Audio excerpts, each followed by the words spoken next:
సరే physical relation ఉందని అయితే ఒప్పుకుంది కదా? ఒప్పుకుంది మేడం. ఓకే. తర్వాత ఏమైంది చెప్పండి? తర్వాత నేను తీసుకొచ్చాను మేడం. నేను చేసా మా మా ఇంట్లో ఉంటున్నాము. తర్వాత గొడవలు అవుతుందని చెప్పేసి మా నాన్న ఇంట్లో ఉంటున్నాము. మా ఫాదర్ దగ్గరికి వెళ్ళాము మేడం మేము. ఆ! అంతా ఖాళీ చేసి. ఆ! అయితే అక్కడ బాబుకి స్కూల్ బస్సు మాట్లాడితే ఆ బస్సు పంపించే ముందు ఈ పిల్ల తీసుకెళ్లి బస్సు దింపింది మేడం స్కూల్ బస్ దగ్గర. ఆ! ఈ గ్యాప్ లో అతను ఫోన్ చేసి మాట్లాడింది మేడం. హ్మ్. అతను ఇది పురుగుల మందు మింగాడు మేడం. ఎందుకు ఈవిడ్ని వదిలి ఉండలేక పురుగుల మందు మింగాడా? లేకపోతే ఈవిడేదైనా అదే బ్లాక్‌మెయిల్ మేడం. చేస్తుందా? ఈమె వదిలి ఉండలేక పురుగుల మందు మింగాడు ఆ! మేడం. ఓకే. అది ఫోన్ చేసి కనుక్కుందంట మేడం. ఆ! అది నాకు ఇరవై చెప్పారు మేడం. ఇలా జరిగింది అని చెప్తే నేను వెళ్ళి ఎందుకు మీ అడుగుతున్నాను మేడం ఆవిడని ఆ అడిగితే అమ్మాయిని. ఆవిడే చెప్పేస్తది కదా! ఆవిడ అన్నీ అసలు చెప్పేస్తుంది. చెప్పలేదు ఆవిడ మేడం. అన్నీ అసలు రకానికి ఒప్పుకుంటుంది. ఒక మాట చెప్తుంది మేడం. రకానికి ఒక మాట చెప్తుంది. ఆ! రకానికి ఒక మాట. ఓకే. రకానికి ఒక మాట చెప్తుంది మేడం. తర్వాత? గోత్రవల్లి కంటే దారుణం చెప్తుంది ఆ పిల్ల మేడం మాటల. హ్మ్. తర్వాత అయిపోయింది మేడం. అతని ఇంటికి వెళ్ళి కొట్టాను. ఈ పిల్ల స్టేషన్ లో ఏం మాట లేదు. మళ్ళీ తీసుకొచ్చాను. మళ్ళీ పెట్టినాడు మేడం. హ్మ్. కాకపోతే ఈ అమ్మాయి ఏంటంటే అప్పట్లో ఉన్నట్టు ఉండట్లేదు మేడం ఇతను నాతో. అదే ఈ 2, 3 మంత్స్ నుంచి. అవును మేడం. ఉండట్లేదంటే ఫిజికల్ రిలేషన్ లేదు అంటున్నారా మీరు? లేకపోతే వంట కూడా సరిగ్గా చెయ్యట్లేదా? లేదా ఇంట్లో నుంచి వెళ్ళిపోయేలాగా ఉందా అమ్మాయి? అన్ని మేడం. ఇంట్లో నుంచి వెళ్ళిపోతే ఏం లేదు మేడం. ఎందుకంటే ఇంట్లో నుంచి వెళ్ళిపోదు. హ్మ్. కాకపోతే ఇద్దరు కావాలండి. అలా ఉంది మేడం.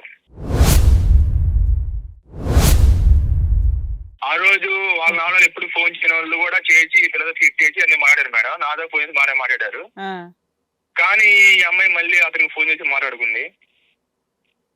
సరే మీ ఆవిడ నువ్వు ఆ ఏమంటుందంటే, ఫోన్ ఎందుకు నాకు నువ్వు కావాలి, పిల్లలున్నారు కాబట్టి, అలాగే ఆ, నేను లవ్ చేశాను కాబట్టి ఆ అబ్బాయి కావాలంటుందా?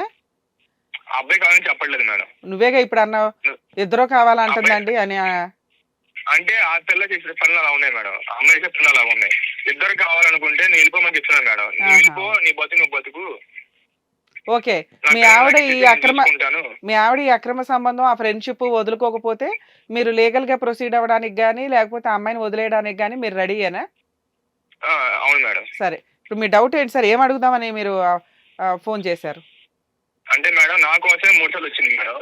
వాళ్ళ అమ్మ నాన్న కాదనుకుని. ఏది లవ్ చేసుకున్నప్పుడు ఇంట్లో నుంచి లేచిపోయి. అవును మేడం. ఇప్పుడు దానికోసం మీరు ఇన్ని సార్లు 3 సార్లు ఎక్స్‌క్యూజ్ చేద్దామని మీరు కూడా అనుకుంటున్నారా ఆ అమ్మాయిని? అది కాదు మేడం. నమ్మకం కుదరట్లేదు మేడం. ఈ పిల్ల ఎన్నిసార్లు తప్పు చేసింది. ఫస్ట్ తీసుకొచ్చుకున్నా మేడం స్టేషన్ లో మాట్లాడుకోనండి. ఆ! మళ్ళీ తీసుకొచ్చుకొని మేము ఫాదర్ దగ్గరికి వెళ్ళిపోయి అందరూ బాగానే ఉంటున్నాం. మళ్ళీ ఫోన్ చేసి వాడితో సరే మాట్లాడింది మేడం. ఇప్పుడేంటి? ఇప్పుడు మీ ఒపీనియన్ ఏంటి? అంటే మేడం ఇప్పుడు ఏం చేయాలని చెప్పి నాకు అర్థం కావట్లేదు మేడం. ఓర్ని భూప్రపంచంలో ఎప్పుడు కూడా ఏం చెయ్యను ఉమ్, అని ఊళ్ళో వాళ్ళని అడక్కండి అయ్యా. ఎందుకంటే ఇది మీ మ్యారిటల్ రిలేషన్, మీకు సంబంధించిన జీవితం.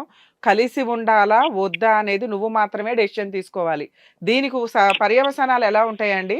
కలిసుంటే ఎలా ఉంటది? విడిపోతే ఎలా ఉంటదని మీరు అడగాలి. దానికి ఎలా ఉంటాయో మేము చెప్పగలుగుతాం లీగాలిటీలో గాని, విడిగా గాని. ఉమ్. విడిపోనా, ఉండనా అంటే ఉండయ్యా అంట. మీ ఆవిడ ఆల్రెడీ వేరే అతనితో అక్రమ సంబంధాలు పెట్టుకుంది. బయటికి వెళ్ళింది. ఆ అమ్మాయి తిరుగుతుంది. అవన్నీ నీకు తెలిసి కూడా నువ్వు ఏమీ తెలియనట్టు మళ్ళీ ఎక్స్‌క్యూజ్ చేసి తెచ్చుకుంటున్నావు. తెచ్చుకున్నవాడు పోనీ ఖాళీగా ఉంటున్నావా అంటే మళ్ళీ కనిపెడుతున్నావు. ఆవిడ మళ్ళీ ఎవరితోన్నా తిరుగుతుందా? నిజంగా తిరుగుతుందా లేదా అని. సరే అయ్యా వదిలేయి అన్నాననుకో, రేపొద్దుట ఆ అమ్మాయి వేసే కేసులు, లీగల్ ప్రొసీడింగ్స్ కేసులన్నీ తట్టుకోవడం నీ వల్ల అవ్వాలి కదా! నువ్వు అవును మేడం. తట్టుకోగలుగుతావా? అర్థమైంది. కేసుల చుట్టూ లీగల్‌గా వెళ్ళలేవు. ఆ రోజే చెప్పారు మేడం పోలీసులు కూడా. ఏమని? ఉదయం చెయ్యి అని వదిలేయమని. అన్నారు మేడం. కాకపోతే నేను పిల్లలు మోహన్ చేసి తీసుకొచ్చాను మేడం. సరేనండి. ఇప్పుడు కానీ ఆ పిల్ల మారట్లేదు మేడం. ఆ! ఏం చెయ్యాలి అనేది మేము చెప్పం గానీ, మీకున్నవి 2 ఆప్షన్స్ అండి. మీ లైఫ్ మీరు డెసిషన్ తీసుకోవాలి. లీగాలిటీ ప్రొసీడింగ్స్‌లో ఎలా బిహేవ్ చేస్తే బెటరు, మీకున్న ఆప్షన్స్ ఏంటో చెప్తాను. దాన్ని బట్టి మీ లైఫ్ మీరు డిసైడ్ చేసుకోవాలే తప్ప, మీ పేరెంట్సో, మీ లాయరో, మీ చుట్టుపక్కలోళ్ళో, రమ్య గారో డిసైడ్ చేయరు గుర్తుపెట్టుకోండి. ఇక మీ కేస్ విషయానికొస్తే యాక్చువల్‌గా మీరు ఆల్రెడీ అంతకుముందు ఎంతో కాలం లవ్ చేశారు. 2, 3 సార్లు ఇంట్లో నుంచి లేపుకొచ్చారు. ఇష్టపూర్వకంగా ఇంట్లో వాళ్ళని కాదనుకోని పెళ్లి చేసుకున్నారు. 5 ½ ఇయర్స్ బాగానే ఉంది. ఇద్దరు పిల్లల్ని కన్నారు. సడెన్‌గా అవును మేడం. ఈ 6 మంత్స్ నుంచే మీకు కొంత ఆ అమ్మాయి బిహేవియర్‌లో చేంజ్ కనిపిస్తుంది. ఆ చేంజ్ అవును మేడం. కనిపించినప్పుడు మీరు మాట్లాడినవి, కనిపెట్టినవి ఎలా ఉన్నాయంటే, పనిగట్టుకొని కనిపెట్టారు. కనిపెట్టే ముందు మీరు ఒక సెకను ఆలోచించాలి కదా! అరే ఈ అమ్మాయికి ఎవరితోనన్నా సంబంధం ఉందా? వాట్సాప్‌లో రెగ్యులర్‌గా ఉంటుంది. ఇన్‌స్టాగ్రామ్‌లో ఉంటుంది. ఒకవేళ ఎవరితోన్నా సంబంధం ఉంటే నేనేం చెయ్యాలి? నేను ఈ అమ్మాయిని వదిలేయడానికి కనిపెడుతున్నానా? కంట్రోల్ చేయడానికి కనిపెడుతున్నానా? లేకపోతే ఈ అమ్మాయితో అడ్జస్ట్ అవుతానా? ఈ 3 మార్గాలున్నాయి మీకు. మీరు వదిలేయడానికి కనిపెడుతూ ఉంటే ఎవిడెన్స్‌తో కనిపెట్టండి. ఆ ఎవిడెన్స్‌ని గ్యాదర్ చేసుకొని లీగల్‌గా ప్రొసీడ్ అవ్వడానికి ఉపయోగపడతాయి. లేదు మేడం నేను సర్దుకుంటానండి అంటే కనిపెట్టడమే దండగ. ఎందుకంటే ఆ అమ్మాయికి ఉన్న అక్రమ సంబంధం ఇంకొకటో మీకు తెలిసినాక మానసికంగా మీరు హ్యాపీగా ఉండలేరు. మీ అవసరం లేదు కోసం మీరు మేడం. సర్దుకుంటున్నట్టు లెక్క. ఇక మూడో ఆప్షన్ మీకున్నది, ఒకవేళ కనిపెట్టి ఆ అమ్మాయిని కంట్రోల్ చేస్తానండి. ఇంకొకసారి అలా చేయకుండా నిజంగా ఆ అమ్మాయి అక్రమ సంబంధం ఉందో లేదో నాకు తెలియదు కదా!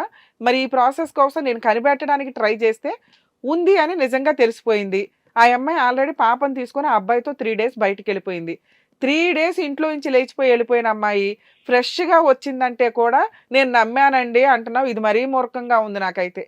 ఆవిడ వచ్చిందా ఆ రోజు ఆ నువ్వు పాప చెప్పింది మేడం. నువ్వు మేడం సరేనండి. ఆహ్, ఇప్పుడు ఆ ఆహ్, అమ్మాయి నాకు ఎటువంటి అక్రమ సంబంధం లేదు అని చెప్పింది. మీరెందుకు నమ్మట్లా? లేచిపోయి ఎళ్ళిపోయినాక ఆ అమ్మాయి నాకు ఎవరితోని సంబంధం లేదు. ఆ అబ్బాయితో నాకు ఫిజికల్ రిలేషన్ లేదు. జస్ట్ ఊరికే వెళ్లి 3 రోజులు రూమ్‌లో ఉన్నాను అంది. అది నమ్ముతున్నావు. ఫిజికల్ రిలేషన్ లేదు అనేటప్పుడే నమ్మేస్తే, పోన్లే అమ్మ నాకు కొంచెం డౌట్‌లున్నాయి. నువ్వెవరితోనో మాట్లాడకు. నీకు ఫోన్ వద్దని ఫోన్ తీసేసుకుంటే అయిపోయేది కదా! కొన్ని రోజులు ఫోన్ మేడం ఆ అవాయిడ్ రోజు చేయించుకో. పీరియడ్ అని చెప్పింది మేడం. వెళ్ళిపోయిన రోజు పీరియడ్ అని చెప్పింది మేడం. ఎళ్ళిపోయిన రోజు తెలీదని చెప్పి, పీరియడ్ చెప్పింది. అందుకని నువ్వు నమ్ముతున్నావా? అవును మేడం. ఆ! ఓకే. కాకపోతే తర్వాత రోజు బాబు నువ్వు తెలిసింది నమ్మాలి. మేడం. నీకందుకే చెప్తున్నా. నువ్వు నమ్మాలి అనుకుంటే ఏమన్నా నమ్మేయి. నమ్మాలి అని ఫిక్స్ అయినప్పుడు ఏం చేయనండి అని అడగకూడదు. నువ్వెందుకు నమ్ముతున్నావో తెలుసా? పిల్లలున్నారు, సొసైటీ, లవ్ మ్యారేజ్ కాబట్టి నేను లీగల్‌గా కూడా ఫైట్ చేయలేనండి. అందుకని ఆ అమ్మాయి ఏం చెప్పినా నమ్ముతున్నాను. నమ్మాలని ఫిక్స్ అయ్యాను. మీరు ఆవిడ పాజిటివ్‌గా చెప్తే నమ్మడానికి ఫిక్స్ అయ్యారు. కానీ మీ బ్రెయిన్ అది యాక్సెప్ట్ చెయ్యట్లా. ఎందుకంటే అక్కడికెళ్ళిన అమ్మాయి సైలెంట్‌గా ఉంటదా? ఆ డేట్‌ల టైమ్‌లోనే వెళ్ళాల్సిన అవసరం ఏముంది? ఆ తర్వాతన్నా ఎళ్ళొచ్చు. ఇప్పుడు కూడా అమ్మాయి ఫోనులు మాట్లాడుతుంది. వీళ్ళ మధ్య ఏ రిలేషను లేకుండానే ఉందా? అనే డౌటు మిమ్మల్ని చెదపురుగులాగా తినేస్తుంది లోపల లోపల. మీరు సర్దుకునేటట్టయితే ఈ బ్రెయిన్‌లోంచి ఈ ఆలోచనలన్నీ తీసేయండి. ఆ ఏరియా కాకుండా వేరే ఏరియాకి షిఫ్ట్ అయిపోండి. హ్యాపీగా మీ పిల్లలు, మీరు, మీ వైఫు ఆ అమ్మాయికి కాస్త అలాగే కౌన్సెలింగ్ ఇప్పించి అలాగే షిఫ్ట్ అయ్యాను మేడం. షిఫ్ట్ అయినా కూడా ఇతనికి ఫోన్ చేసి చేసింది, మాట్లాడింది అతనొచ్చి కలిసాడు ఆ! మేడం. మీకున్న ఆప్షన్స్ చెప్తున్నా. ఫస్ట్ ఆప్షను పిల్లల కోసం మీరు సర్దుకోవాలి అంటే వేరే షిఫ్ట్ అవ్వడం, ఆ అమ్మాయికి 1, 4 సార్లు కౌన్సెలింగ్ ఇవ్వడం, ఫోనులు అవి అవాయిడ్ చేయించడం, పెద్ద మనుషులతో మీటింగ్ పెట్టడం. దానికి ఆ అమ్మాయి మారట్లేదు. మేడం అలాగే పెట్టానండి ఈ 2 మంత్స్ నుంచి. అయినా గాని నేను బయటికెళ్ళినప్పుడో, పిల్లల్ని స్కూలుకి దింపడానికి ఎళ్ళినప్పుడో, లేదా తను బయటికెళ్ళినప్పుడో ఆ అబ్బాయితో టచ్‌లోనే ఉంటుంది. అంటే మీరు ఇంత ఒక ఫస్ట్ స్టెప్ మంచిగా వేసినా కూడా ఆ అమ్మాయి ఇలాగే ఉంటుంటే ఇలాంటి అమ్మాయితో ఉండాలా? వద్దా? అని మీరు డిసైడ్ చేసుకోవాలి.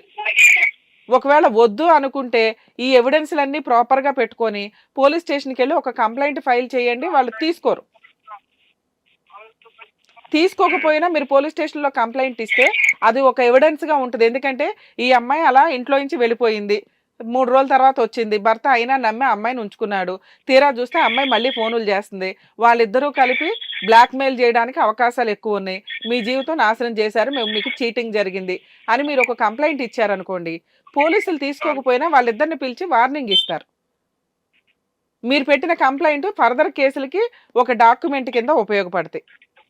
సో, ఆ తర్వాత మీరు చేయాల్సిన పని పిల్లలిద్దరిని మీ హ్యాండ్ ఓవర్‌లో పెట్టుకొని, మీ పేరెంట్స్ దగ్గరికెళ్ళి ఒకసారి అడగండి. నేను ఇలాంటి అమ్మాయితో ఉండలేను. ఆ అమ్మాయి ఇలాగే కంటిన్యూ అవుతుంది. నేను ఇప్పటికి 3, 4 ఛాన్సెస్ ఇచ్చాను. అయినా సీక్రెట్‌గా అతనితో మాట్లాడుతుంది. సో, ఇలాంటి అమ్మాయితో కంటిన్యూ అవ్వడం నా వల్ల కాదు. ఒకవేళ లీగల్‌గా ప్రొసీడ్ అయితే మరి మీ అందరి మీద కూడా కేసులు ఫైల్ చేస్తది. మీరు నాకు సపోర్ట్ చేయండి. అన్నప్పుడు ఇప్పుడు ఒకవేళ మీ దగ్గర ప్రాపర్ ఎవిడెన్స్ లేదనుకోండి, మీకు చాలా ఇబ్బందవుతది. సో, మీరు చేయాల్సిన పనేంటంటే, ఫర్దర్‌గా రేపొద్దుట లీగల్‌గా ప్రొసీడ్ అయితే మీ ఆవిడ పోలీస్ స్టేషన్‌కెళ్ళి, మీరే హింసించారు, మీరే అనుమానపడ్డారు, మీ పేరెంట్స్ మీరంతా కలిపి కావాలని హెరాస్మెంట్లు చేశారు అని పోలీస్ స్టేషన్‌లో కంప్లెయింట్ ఫైల్ చేస్తదండి. అయినా మీరు టెన్షన్ పడాల్సిన అవసరం లేదు. ఏం జరిగిందో వెళ్లి రియాలిటీ చెప్పండి. మీకు 41 నోటీసులు అవి ఇష్యూ చేస్తారు. తరువాత అడ్వకేట్‌ని పెట్టుకొని ఆ కేసు ఫైట్ చేస్తూ, పిల్లల్ని మీ దగ్గర ఉంచుకోవడం వల్ల అటువంటి అమ్మాయికి మెయింటెనెన్స్ ఇవ్వకుండా తప్పించుకోగలుగుతారు. పిల్లల్ని మీ దగ్గర ఉంటేనే పిల్లలు బెటర్. ఎందుకంటే ఆ అమ్మాయి ఏ రోజు ఎవరి దగ్గర ఉంటదో ఆవిడకే క్లారిటీ లేదు ప్రాపర్‌గా. తరువాత మీరు ఆటోమేటిక్గా డైవర్స్ కేసు వేసుకోండి. ఈ రోజున డైవర్స్ కేసులు కాస్త లిబరల్గానే ఉన్నాయి. మిమ్మల్ని అప్పటిదాకా ఎందుకు ట్రై చేయమంటున్నానంటే పిల్లల కోసం 1-4 మీరు ఆల్రెడీ సర్దుకొని తీసుకొచ్చారు కాబట్టి నిజంగా ఆ అమ్మాయిని అబ్బాయిని కట్ చేయడం ఎట్లా? ఎందుకంటే అబ్బాయి ఆల్రెడీ సూసైడ్ అటెంప్ట్ దాకా వెళ్ళిపోయాడు. మరి వాళ్ళిద్దరూ అవును కట్ మేడం. చేసుకుంటారా లేకపోతే వాళ్ళే కంటిన్యూ అవుతారా అనేది మీరు ఆపలేని పొజిషన్లో ఉంది ఇది. వాళ్ళు ఎక్సీడ్ అయిపోయి కంటిన్యూ అవుతున్నారు.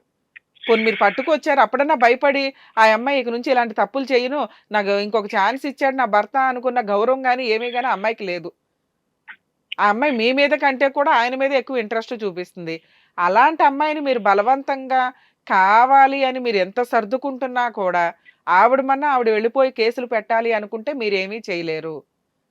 మీరేమంటున్నారంటే మరి నేనే సర్దుకుంటున్నానండి, సర్దుకోనా వెళ్ళిపోనా అంటున్నారు. మ్యాక్సిమం మీకు ఓపిక ఉంటే సర్దుకోవాలి అనుకుంటే మీరు ఆల్రెడీ ఇప్పుడు సర్దుకుంటున్నారు, అలాగే కంటిన్యూ అవ్వండి. ఇన్ కేస్ ఇక ఈ అమ్మాయిని నేను భరించలేనండి, నా వల్ల కావట్లేదు అనుకున్నప్పుడు ఇప్పుడు నేను చెప్పిన మార్గంలో అన్ని ఎవిడెన్స్లు ముందుగా గ్యాదర్ చేసుకోండి. 1-2 సార్లు పెద్ద మనుషులు పంచాయతీ పెట్టడానికి చూడండి. తర్వాత పోలీస్ స్టేషన్కి వెళ్ళి ఒక కంప్లైంట్ ఇచ్చి అడ్వకేట్ని కలిసి డైవర్స్ కేసు వేయండి. మీ కేసులు మీవి, ఆవిడ కేసులు ఆవిడి. పిల్లల కస్టడీ మీ దగ్గర ఉండేలాగా చూసుకోవడం వల్ల లీగల్గా మీరు 100% అన్ని కేసులు గెలుస్తారు, సేఫ్ సైడ్లో ఉంటారు. సరేనా? ఓకే ఓకే ఓకే అండి, ఆల్ ది బెస్ట్ అండి. ఓకే. మౌనిక గారు, యాక్చువల్గా ఈ కేసులో ఏంటంటే అతనికి వేరే ఆప్షన్ దొరకట్ల. అవును. లవ్ చేసి ఒక అమ్మాయిని పెళ్లి చేసుకున్నాను, ఆ అమ్మాయి ఏమో ఇప్పుడు 6 years తర్వాత వేరే ఆల్టర్నేట్ ఎత్తుక్కుంటుంది. సో ఇట్లాంటి పిల్లల లైఫ్ స్పాయిల్ అయింది. ఒకవేళ పిల్లలు లేకపోతే మేబీ అతను కూడా డెసిషన్ తీసుకునేవాడేమో కానీ అక్రమ సంబంధాలు అనేవి చాలా క్యాజువల్ అయిపోయినాయి. అవును. దానివల్ల ఎలా అయిపోయిందంటే ఇక మమ్మల్ని ఏం చేస్తారులే అన్న ఒక ధీమా. ఇప్పుడు బాల్ ఈయన గ్రౌండ్లో ఉంది కాబట్టి కాపురం నిలబెట్టుకోవడానికి ట్రై చేస్తున్నాడు. మేబీ పిల్లల అదృష్టం బాగుండే ఆ అమ్మాయి చేంజ్ అయితే కనుక ఇతను ఆ అనుమానం అనేది ఏదైతే ఉందో అది నిజమే, కానీ అది బ్రెయిన్లో ఉన్నంతకాలం ఇతను కూడా హ్యాపీగా కంటిన్యూ అవ్వలేడు.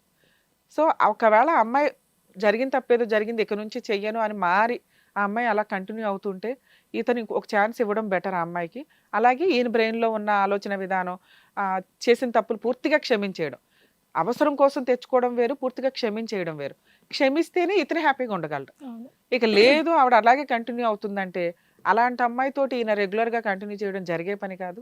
లీగల్గా ప్రొసీడ్ అయిపోయి సెటిల్మెంట్కి ట్రై చేసి మ్యూచువల్ డైవర్స్కి వెళ్ళడం బెటరు. లేదండి నేను డైవర్స్ ఇవ్వలేను, అమ్మాయితోని కొంత ఉండలేను అనుకుంటే కొంతకాలం లీగల్గా ఫైట్ చేస్తూ ఉంటే కనుక ఈయనకి ఒక క్లారిటీ వస్తుంది. ఆ అమ్మాయికి ఏదో కాంపెన్సేషన్ ఇచ్చేసి వదిలించుకోవడం బెటర్ ఆప్షన్ ఇట్లాంటి కేసులు. ఓకే రమ్య గారు.